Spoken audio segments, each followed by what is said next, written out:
कक्षा 12 भौतिक विज्ञान पार्ट 2 लेके आए आज हम लोग पढ़ेंगे कूलाम का नियम। तो इसकी परिभाषा सबसे पहले देख लेते हैं। कूलाम के नियम की दो स्थिर बिंदु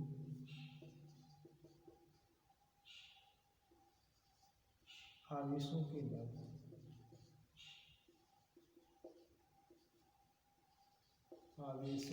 मध्य लगने वाला आकर्षण अथवा प्रतिकर्षण बल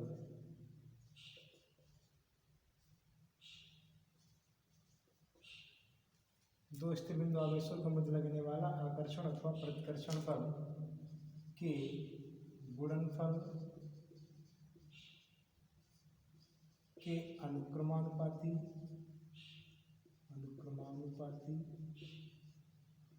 तथा बीच की दूरी के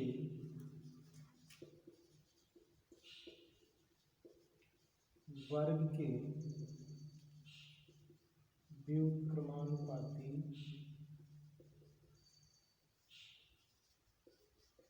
होता है। कूलाम के नियम की परिभाषा कहती है दो स्थिर बिंदु आवेशों के मध्य लगने वाला आकर्षण अथवा प्रतिकर्षण बल के गुणनफल के अनुक्रमानुपाती तथा बीच की दूरी के वर्ग के व्युत्क्रमानुपाती होता है। फिर एक बार देख लें इसको। दो स्थिर बिंदु आवेशों के मध्य लगने वाला आकर्षण अथवा प्रतिकर्षण बल आवेशों के गुणनफल के अनुक्रमानुपाती तथा बीच की दूरी के वर्ग के व्युत्क्रमानुपाती होता है। अब इसको समझ लेते हैं जरा, थोड़ा छोटा डेरिवेशन है। मान लीजिएगा दो बिंदु आवेश हैं, एक ये है और इससे कुछ दूरी पर एक बिंदु आवेश, इसको हम नाम दे देते हैं Q1 है और ये आवेश जो है Q2 है। इन दोनों के बीच की दूरी जो है वो R है, R मीटर की दूरी पर स्थित है। सबसे पहले परिभाषा से चलते हैं। इसने जो कहा था दो स्थिर बिंदु आवेश, तो सबसे पहले समझते हैं बिंदु आवेश। जो मैंने ये बिंदु आवेश माने हैं, आप कल्पना कर लीजिएगा, यानी पृथ्वी और सूर्य ये दो बिंदु आवेश हैं। इनके बीच में माध्यम जो होगा वो परावैद्युतांक यानी वायु या अन्य कोई माध्यम हो सकता है। तो ये बिंदु आवेश है मेरे तो के मध्य लगने वाला आकर्षण अथवा प्रतिकर्षण बल। अब इसकी बात कर लेते हैं। ये आकर्षण बल और प्रतिकर्षण बल क्या होता है, मैंने पहली वीडियो में बताया था आकर्षण और प्रतिकर्षण बल के बारे में, फिर एक बार जान लीजिएगा। आकर्षण बल का मतलब हो गया कि यदि दोनों बिंदु आवेश विपरीत हों, ये धनात्मक हो और ये ऋणात्मक हो, तो कैसे होंगे, आपस में आकर्षित होंगे, यानी इन पे आकर्षण बल लगेगा, पास पास में आएंगे। फिर प्रतिकर्षण बल, यदि दोनों समान आवेश के हुए या तो धनात्मक होंगे दोनों तो फिर प्रतिकर्षण होगा, या दोनों ऋणात्मक होंगे तब भी प्रतिकर्षण वाला हो गया। तो बात मेरी समझ गए होंगे। आवेशों के गुणनफल के अनुक्रमानुपाती, तो हमारा जो यहाँ पर सूत्र निकल के आएगा, आवेश जो बल लगेगा आगे जाके तो क्या होगा, आवेशों के गुणनफल के अनुक्रमानुपाती। तो आवेश कौन कौन से, Q1 और Q2 है, तो इनका अनुक्रमानुपाती यानी Q1 × Q2 हो गया। फिर तथा बीच की दूरी के वर्ग के व्युत्क्रमानुपाती, तो F व्युत्क्रमानुपाती 1/r²। इन दोनों समीकरणों को जो हम मिला देंगे तो F प्रोपोर्शनल Q1 Q2/r² निकल जाएगा। ये जो है इस निशान को जब हटाएंगे तो F बराबर एक कांस्टेंट जुड़ जाएगा K Q1 Q2/r²। ये बात आप समझ गए होंगे। दोनों आवेशों के गुणनफल के अनुक्रमानुपाती तथा उसकी बीच के दूरी के वर्ग के व्युत्क्रमानुपाती। तो F अनुक्रमानुपाती F Q1 Q2 का अनुक्रमानुपाती और 1/r² का व्युत्क्रमानुपाती। तो इस निशान को हटाएंगे तो F बराबर K Q1 Q2/r² मिल गया। जहाँ K क्या है लिखेंगे यहाँ पर, जहाँ K एक अनुक्रमानुपाती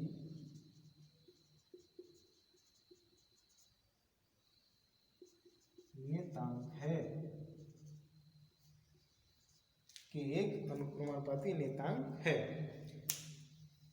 अब यदि के बराबर यहाँ पर होता मेरा, यदि के बराबर 1/4πε0 तो यहाँ पर क्या हो जाता, बल F बराबर 1/4πε0 Q1 Q2/r²। तो F बराबर निकल के आएगा 1/4πε0 Q1 Q2/r², जहाँ एप्सिलॉन नॉट जो है वो निर्वात की वैद्युशीलता है। ये एप्सिलॉन नॉट है, यहीं पे दिखा देंगे। एप्सिलॉन नॉट निर्वात की वैद्युशीलता।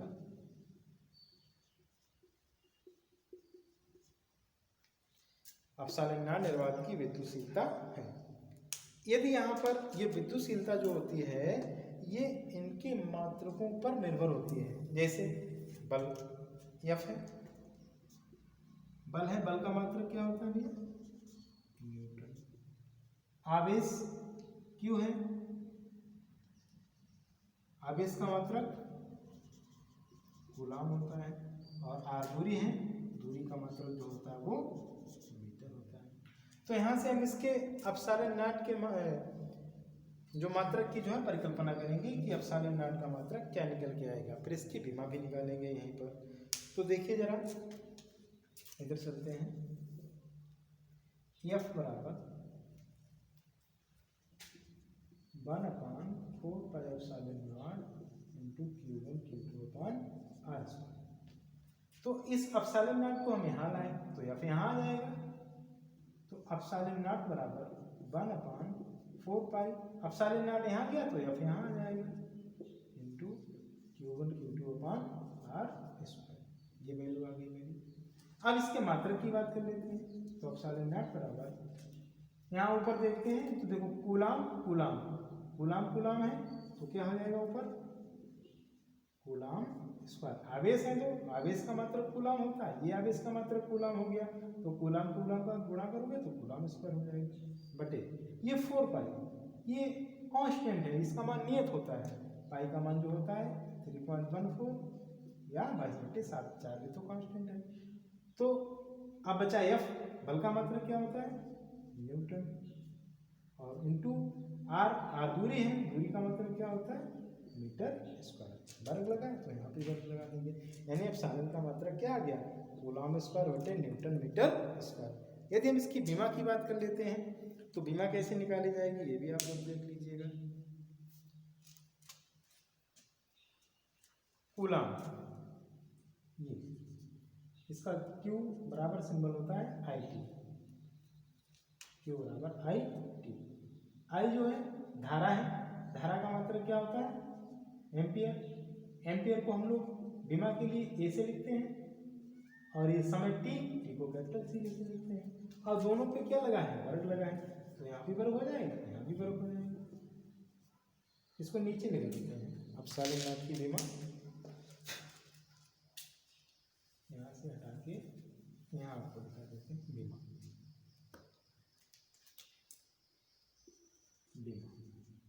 ये कभी कभी परीक्षा में पूछ दिया जाता है, विमा बताइए एप्सिलॉन नॉट की। तो देखते हैं कूलम, अभी मैंने बताया था Q बराबर IT होता है। I यहाँ पर धारा है, T समय है, तो धारा को हम लोग A से लिखते हैं और T को, समय को T से लिखते हैं। दोनों पे वर्ग लगा होगा तो इस पर भी वर्ग लगाएंगे। अब नीचे आ जाइए, ये न्यूटन, न्यूटन बल का मात्रक होता है। 1/11 में आपने पढ़ा था mL/T⁻²।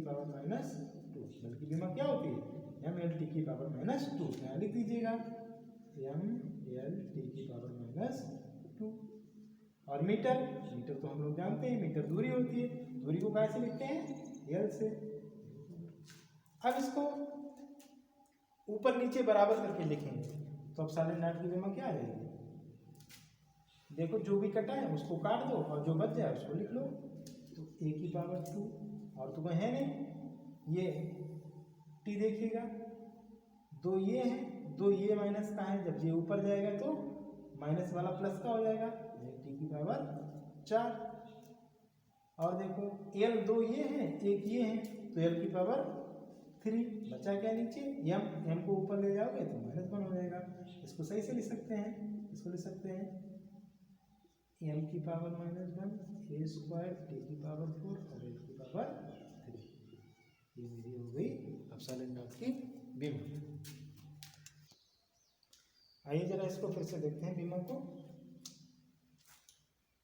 a स्क्वायर t, ये माइनस का था, ऊपर जाएगा प्लस का हो जाएगा, t की पावर 4 l, दो ये एक ये है, गुणा में घातें जुड़ती हैं तो 2 और 1 3, जब ऊपर ले जाएंगे तो -3 हो जाएगा और m की पावर -1। इसको सही से भी लिख सकते हैं, एप्सिलॉन नॉट बराबर m की पावर -1 l की पावर -3 t 4 a, ये हमारी हो गई एप्सिलॉन नॉट की विमा।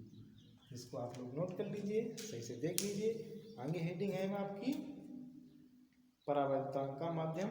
इससे पहले थोड़ी और जानकारी आपको दे देते हैं। एप्सिलॉन नॉट का कभी कभी मान भी पूछ दिया जाता है, तो मान क्या होगा, इसका कैसे निकल के आएगा, तो जरा देख लेते हैं। इसको हम मिटा रहे हैं, यहाँ से देखते हैं।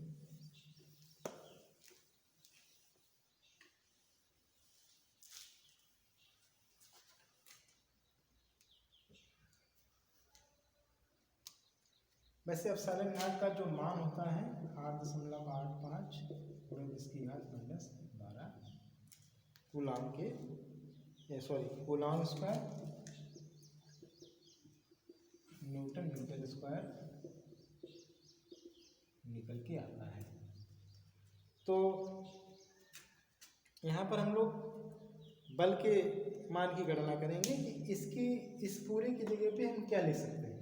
तो देखो जरा, F बराबर 1/4πε0, तो F बराबर 1/4 इंटू पाई का मान 3.14 इंटू एप्सिलॉन नॉट का मान है 8.85 into 10⁻12 coulomb newton metre square. जब इसको कैलकुलेट करेंगे, जब गणना करेंगे तो F बराबर निकल के आएगा 9 इंटू 10⁻9 और बल का मतलब न्यूटन। तो जहाँ कहीं पर भी घटती वैल्यू निकालनी होगी, न्यूमेरिकल में जब इसका यूज होगा, तो इस पूरे की जगह पे F बराबर क्या लिख देंगे, डायरेक्ट 1/4πε0 की जगह पे सीधा लिख देंगे 9 इंटू 10⁻9। आगे जो भी आवेश होंगे उनका गुणा होगा और दूरी का भाग होगा। आगे न्यूमेरिकल में इस वैल्यू का प्रयोग किया जाएगा।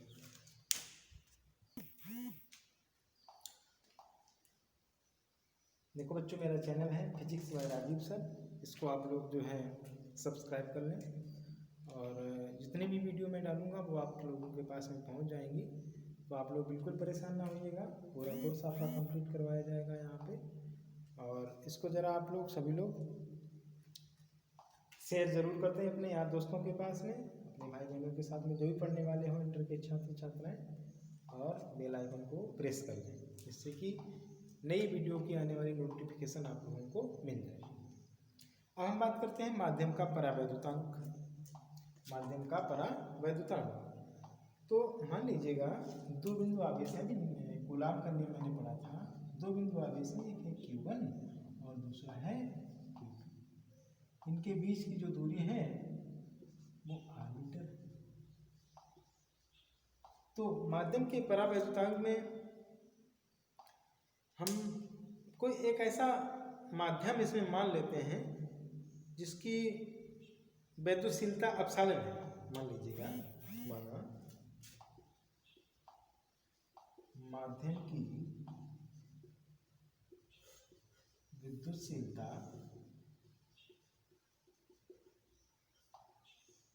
एप्सिलॉन है, के बराबर जो यहाँ पर माध्यम की वैद्युतशीलता होगी उसमें निर्वात की वैद्युतशीलता का भाग देंगे तो परावैद्युतांक निकल आएगा मेरा। तो यहाँ पर हो जाएगा माध्यम की विद्युतशीलता बटे निर्वात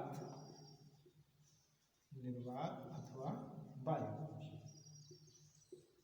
वायु की विद्युतशीलता। तो के बराबर माध्यम की वैद्युतशीलता, यहाँ पर एप्सिलॉन लेंगे, एप्सिलॉन बटे निर्वात की वैद्युतशीलता। निर्वात की वैद्युशीलता एप्सिलॉन नॉट होती है। तो यहाँ से मुझे मिल गया के बराबर परावर्तन के बराबर एप्सिलॉन बटे एप्सिलॉन नॉट। यहाँ पर एप्सिलॉन क्या है, माध्यम की वैद्युशीलता है, और एप्सिलॉन नॉट निर्वात की वैद्युशीलता है। यहाँ से हम लोग ऐसा भी कर सकते हैं, इसके नीचे मान लो क्रॉस मल्टीप्लाई कर दो तो एप्सिलॉन बराबर क्या मिला हमको, के एप्सिलॉन नॉट। अभी कूलॉम का नियम पढ़ा था तो यह बराबर सूत्र क्या निकल के आया था, 1/4 pi epsilon not Q1 Q2 upon R square. यहाँ पर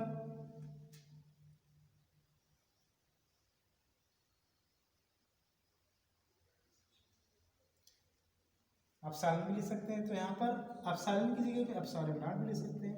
तो F बराबर 1/4 पाई के एप्सिलॉन नॉट और into Q1 Q2 upon R square, ये बनेगा जाके न्यूटन। अब इसके बाद में हम लोग चर्चा करेंगे कूलॉम की परिभाषा की। तो इसको मिटाते हैं। अभी यहाँ पर देख लेते हैं कूलॉम की परिभाषा। अभी मैंने बताई थी दो स्थिर बिंदु आवेशों के मध्य लगने वाला आकर्षण अथवा प्रतिकर्षण बल, आकर्षण अथवा प्रतिकर्षण बल के आवेशों के गुणनफल के अनुक्रमानुपाती तथा बीच की दूरी के वर्ग के व्युत्क्रमानुपाती होती है। यहाँ पर हम लोग देखेंगे कि अभी मैंने सूत्र निकाला था F बराबर 1/4 pi epsilon not Q1 Q2 upon R square. तो यहाँ पर दो बिंदु आवेश थे, एक को हमने नाम दिया था Q1, दूसरे को नाम दिया था Q2, और यहाँ से ये कुछ मीटर की दूरी पर स्थित थे, 8 मीटर मान लो। अब हमने मान लिया यहाँ पर यदि Q1 और Q2 बराबर 1 हो, दोनों आवेशों का मान यदि माना यदि Q1 बराबर Q2 बराबर 1 कूलम तथा R बराबर 1 मीटर हो, R बराबर भी कितना हो, 1 मीटर हो, तो यहाँ पर हमें क्या निकल के आएगा, F बराबर 1/4 pi epsilon not 1 into 1 Q1 Q2, तो Q1 Q2 का मान 1 इंटू 1 बटे R 1 स्क्वायर। तो F बराबर क्या निकल के आया, 1/4 पाई एप्सिलॉन नॉट, बस ये तो 1 हो जाएगा मेरा, 1 का गुणा करो चाहे भाग करो मान उतना ही रहता है। तो F बराबर क्या निकल गया, 1/4 पाई एप्सिलॉन नॉट, और इसकी वैल्यू कांस्टेंट होती है 9 इंटू 10⁹। तो F बराबर क्या हो गया, 9 इंटू 10⁹ न्यूटन। यानी इसकी परिभाषा क्या बनी जाके, एक कूलॉम एक बिंदु आवेश से दूसरे बिंदु आवेश के बीच की दूरी यदि 1 मीटर हो, बराबर 1 मीटर हो, तो पहला बिंदु आवेश दूसरे बिंदु आवेश पर 9 × 10⁹ न्यूटन का बल लगाएगा। इसी प्रकार दूसरा बिंदु आवेश पहले आवेश पर 9 × 10⁹ न्यूटन का बल लगाएगा। अब आज इतना ही, कल फिर मिलेंगे आप लोगों को एक नई वीडियो के साथ में। तो आप लोग अपने घर पे तैयारी करें, कापी पेन लेके बैठा करें और मेहनत करें, सफलता ज़रूर आपके कदम चूमेगी। आज के लिए इतना ही, धन्यवाद।